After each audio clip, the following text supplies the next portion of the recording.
Bonjour à toutes et à tous et bienvenue à ce nouveau Good Morning Market. Nous sommes aujourd'hui le mardi 22 mars 2022. Alors on fait un point sur la séance d'hier, tout d'abord en Europe. Une séance qui s'est déroulée dans un climat plutôt mitigé, étant donné que les pourparlers de paix entre l'Ukraine et la Russie on peut progresser. On notera notamment que l'Ukraine a rejeté l'ultimatum qui lui demandait de céder le port stratégique de Mariupol et donc le président Zelensky a prévenu que si les négociations avec son homologue russe échouaient, cela pourrait déclencher une troisième guerre mondiale. Le président ukrainien a également déclaré que tout compromis avec la Russie devra faire l'objet d'un référendum.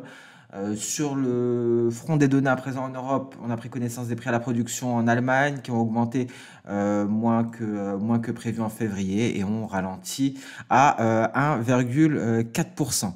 Petite parenthèse, hein, vous noterez ici que les pétroles refusent de sortir de leur nuage par le haut. Hein, on a un repli à l'heure actuelle. On va en parler plus dans le détail. Avant cela, un mot sur Wall Street avec une baisse qui a été enregistré à Wall Street, notamment suite aux commentaires du président de la Réserve fédérale américaine, Jérôme Powell, des commentaires plutôt hawkish. La Banque centrale prendra les mesures nécessaires pour faire baisser l'inflation, même si cela implique d'augmenter les taux d'intérêt de plus de 0,25% lors d'une ou plusieurs des réunions et éventuellement à des niveaux qui pourraient ralentir l'économie au sens large, selon Jérôme Powell, hein, dans ses commentaires lors de la conférence NAB à Washington.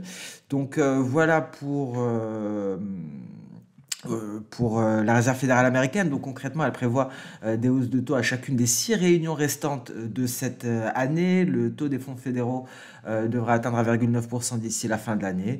Donc c'est grosso modo la grosse information d'hier suite aux commentaires de Jérôme Powell. On notera également ce crash d'un Boeing qui a entraîné hein, la baisse des cours de l'action Boeing de 5%. C'est un Boeing 737 de China Eastern Airlines.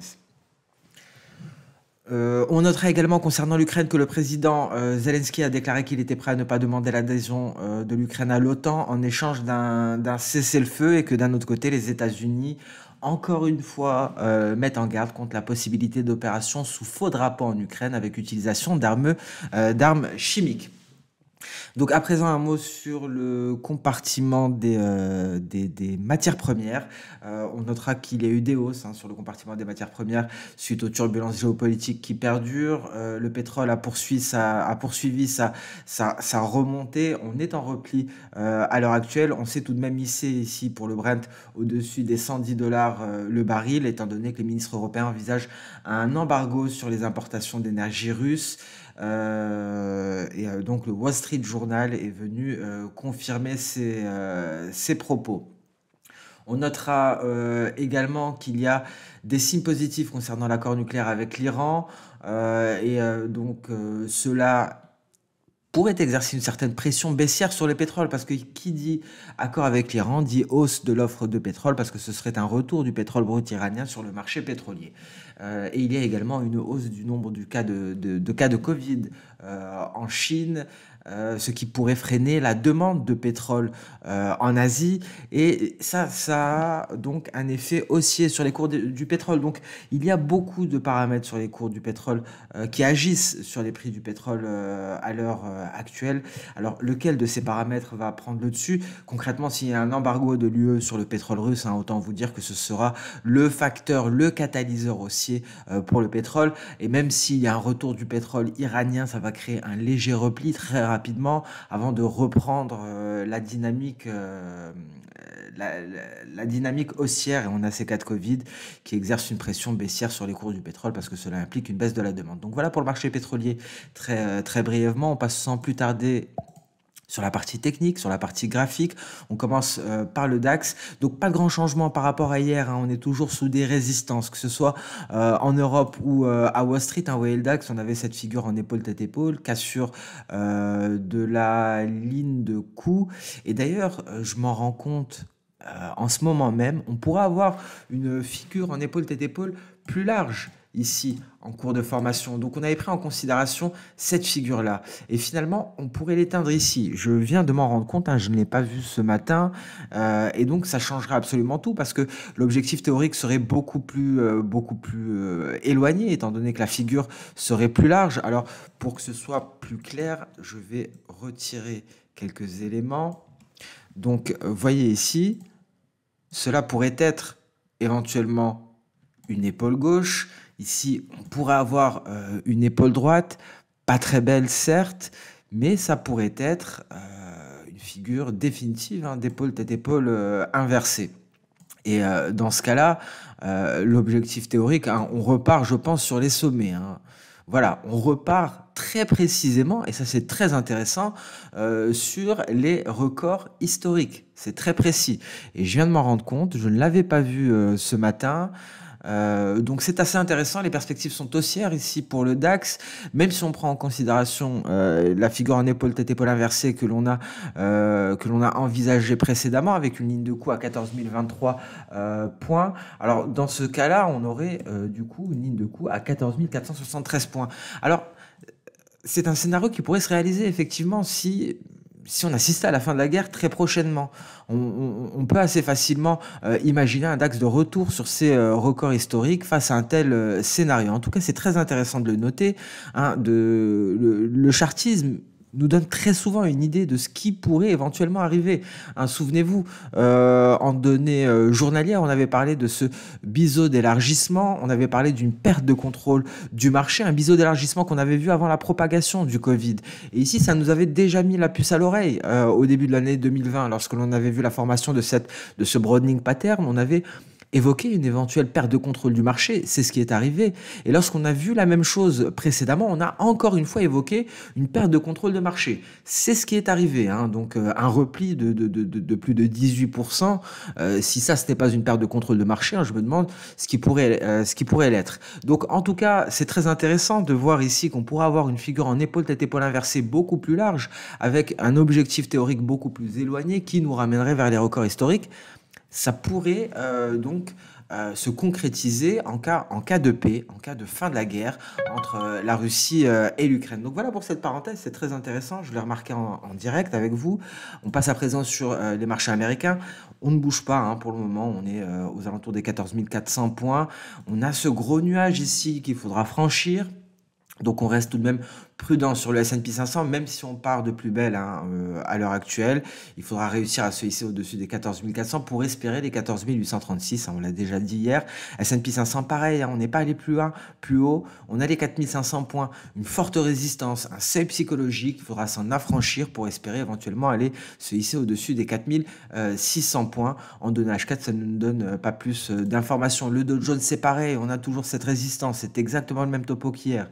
Ce seuil psychologique à 35 000 points qu'il faudra franchir pour espérer se rapprocher des 36 000 points. Avant cela, il y aura les 35 800 ici. Donc voilà pour les indices. Pas de grand changement hier, même si on a tout de même eu un bon repli, mais on fait toujours face aux mêmes résistances. Sur les crypto-monnaies, c'est beaucoup plus intéressant parce qu'on a peut-être quelque chose à l'heure actuelle. Vous voyez le Bitcoin. Le Bitcoin qui casse ici cette oblique baissière qui relie le record historique avec le sommet de début mars, du 2 mars. C'est très intéressant. En plus de ça, on avait eu un signal Ishimoku, on a eu le franchissement de nuage. On attend juste la validation à présent. On attend simplement que la lagging span parvienne à se hisser au-dessus des 42 400 $ et donc qu'elle parvienne à franchir la SSB et à franchir cette moyenne mobile exponentielle à 50 périodes. Et là, le signal est validé et là, il n'y aura plus d'obstacles jusqu'aux 45 200 environ, hein, le moment où la lagging span va se heurter ici à cette oblique baissière. Donc, très intéressant sur les crypto-monnaies.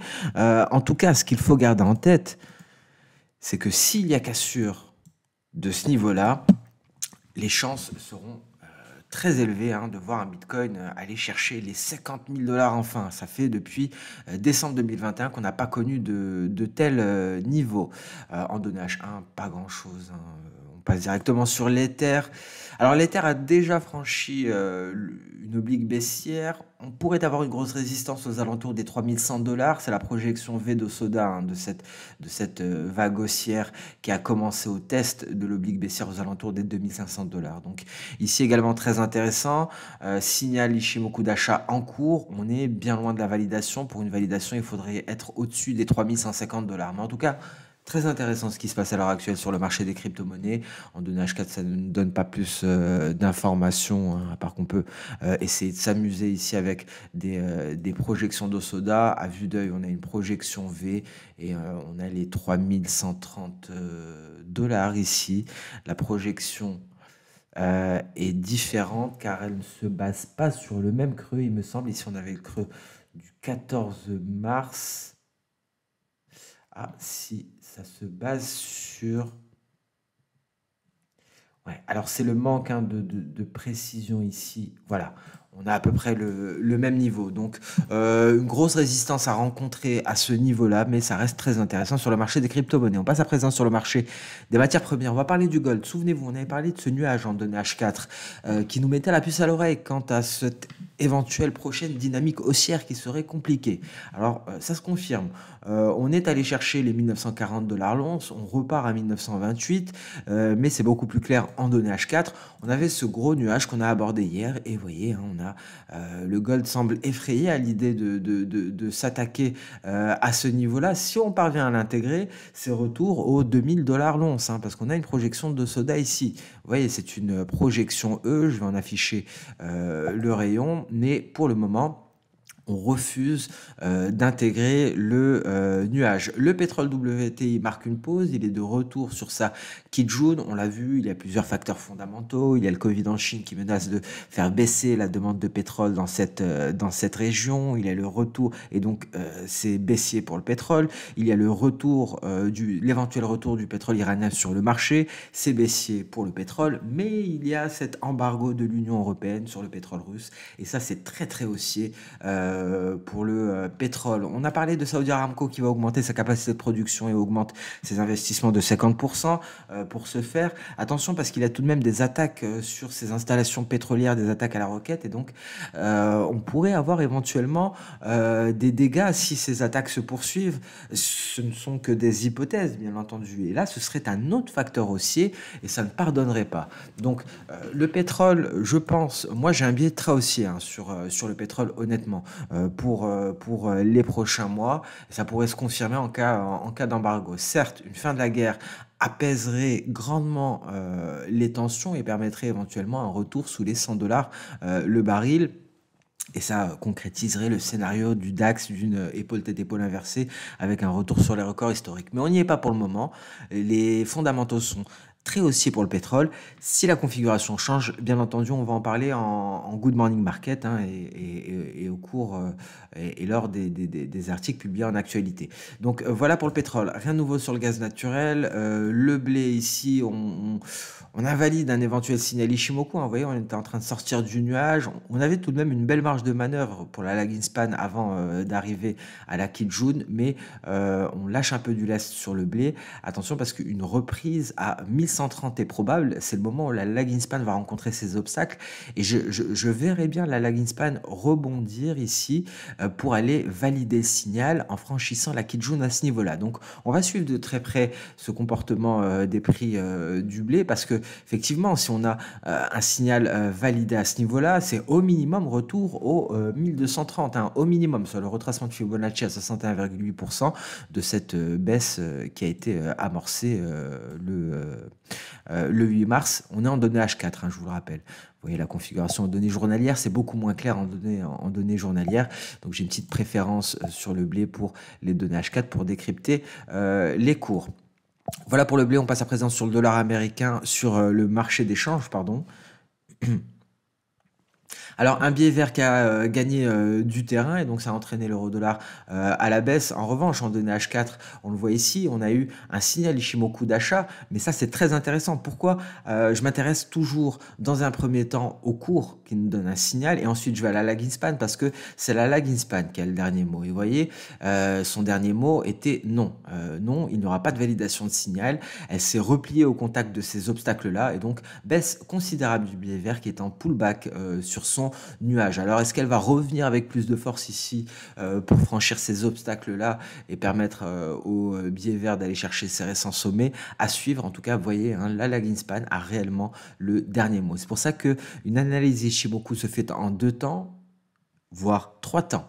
Le présent, le passé au niveau de la lag in span, donc présent sur la bougie actuelle, passé sur la lag in span, et troisième temps, c'est quoi? C'est le futur. C'est ce qu'on fait très souvent ensemble en Good Morning Market, parce qu'on a le nuage qui est projeté ici 26 périodes dans le futur. Ça nous donne une idée des prochains supports, résistances, des faiblesses de nuage. C'est un peu ce qu'on a fait pour le Bitcoin avec le twist. Vous voyez ici, nous avons un twist, mais bon, pour le moment, on est au-dessus du nuage, donc ce n'est pas intéressant de le constater. Mais en tout cas, c'est comme ça qu'il faut travailler avec Ishimoku. On s'intéresse au présent, avec la formation du chandelier actuel, au passé, avec l'interaction de la lag in span avec les différents éléments, et ensuite on peut peaufiner avec le futur et voir les dates des faiblesses de nuages, les moments où on a un nuage relativement épais, c'est ce qu'on a fait pour le gold. Donc voilà, hein, ici, ne serait-ce que sur ce Good Morning Market, vous avez eu plein d'exemples concrets d'utilisation d'Ishimoku. Et donc, on revient au dollar américain. L'euro-dollar s'est donc replié face à la hausse